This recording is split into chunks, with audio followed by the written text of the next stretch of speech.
makanya zaman COVID ini kan ada 3, yaitu masa akbar hanya 100 orang, terus apa namanya itu terbatas 50 orang, dan tatap muka ya sepanjang kita mampu. Dalam hal ini door to door ya. Yang dijanjikan ke masyarakat apa ini? Yang jelas perbaikan infrastruktur lingkungan masyarakat. Ya kan, yang tadinya banjir, masa kita jadi wali kota tidak bisa ngatasi banjir. Kalau kita jabatan kita 10 tahun, minimal 1 titik atau 2 titik sudah bisa kita atasi. Kalau kita 10 tahun tidak bisa berbuat apa-apa, ya apa kita jadi wali kota. Itu aja. Terus masalah kebersihan ya.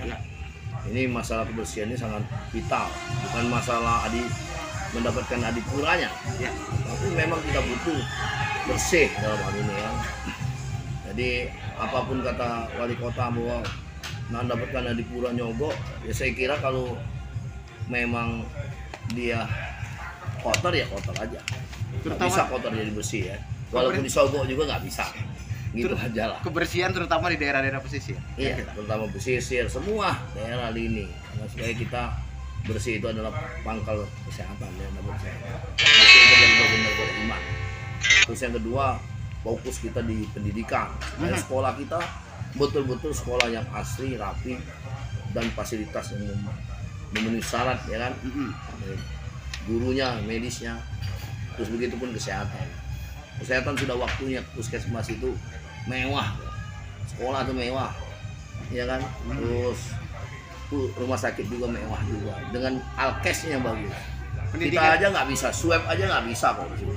Swab aja bisa di rumah sakit umum, padahal yang namanya swab itu kan 900 juta atau 1 M, kita bisa beli alatnya. Terus yang namanya, yang saya debat di pada saat debat itu saya mengatakan puskesmas kita kan tidak bisa rapid, hanya berapa puskesmas dulu ya, sekarang kan tidak bisa lagi, karena swasta yang lebih dulu bisa membuat rapid ya, seperti di Kimia Farma kan bisa.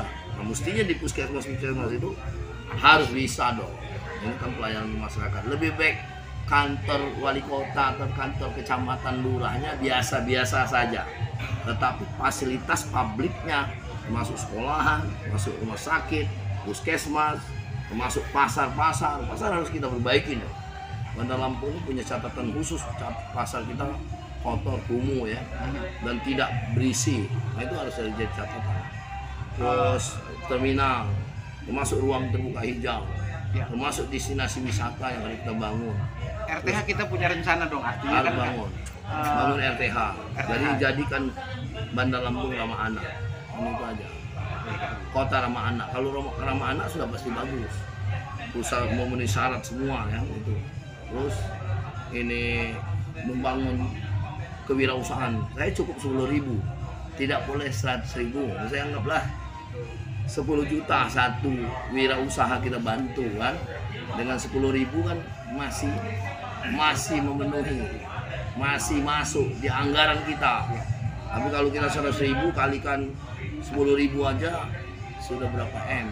Itu kan kita harus menyesuaikan dua dengan program yang kita buat dengan satu input apa hasil yang dapat. Pilkada sudah dekat, optimis? Oh, tetap optimis. Kalau Yusuf ada optimis. Berapa persen kita optimis? Buktinya wartawan dulu tidak nyangka saya nyalon kan. Nyatanya saya bisa nyalon. Itu aja. Berapa persen? Iya, tetap kita menang. Itu aja. Kalau optimis harus menang. Ngapain optimis kalah? Nah, sekarang kita contoh aja. Masing-masing calon kan bisa dicek. Saya suka atau tidak suka pernah menjalankan tugas wali kota sebagai PLT wali kota 3 bulan. Dan saya tidak pernah divisit dalam mengelola anggaran. Pak Herman divisit dan banyak utang juga. Saya tidak ada utang, malah bayar utang. Waktu saya saat PLT, pendidikan saya boleh dicek dari S2, MM, SEMM sampai detik ini SMMM tidak hilang, baik doktor maupun S2-nya ada hilang. Jadi pendidikan gratis juga akan kita perbaiki ya? Iya, kita gratis yang dimantapkan, bukan gratis doang. Bukan gini loh Pak Wakil, gratis berkualitas. Jadi gini, kalau kita ini kan belum wajar 9 tahun. Kenapa kita wajar 12 tahun kan sekarang wajib belajar 12 tahun loh. Karena SMA kan di Bukan bukan. Nggak Nah, masalah. tetap kita anggarin. Tapi yang jelas Warga belajar Kota Bandar Lampung akan dianggarkan 12 tahun. Oh, sip. Kenapa? Kita lihat aja, dan makanya saya jadi wali kota akan memperbaiki data kemiskinan, data penduduk dulu. Data penduduk kita harus akurat dan jadi tidak seperti sekarang. Orang punya kakak masih punya kakak sebelum dimekarkan, kelurahan sebelum dimekarkan atau kecamatan sebelum dimekarkan, sehingga kan bias. Terus yang kedua, perbaikan data PKH dan Rastra.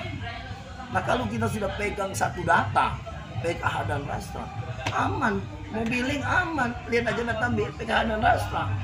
Mau bantu ke SMA, lihat aja data PKH dan Rastra.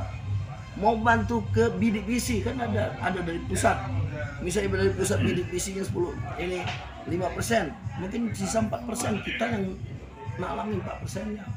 Tapi data ini sudah clear. Ini dulu Pak, clear and clean.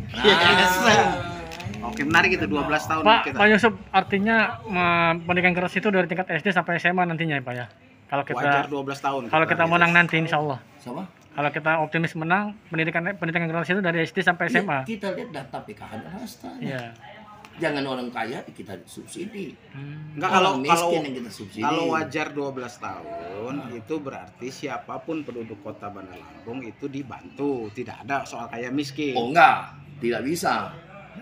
Orang 12 tahun itu Pak, SMP sudah ada dana BOS.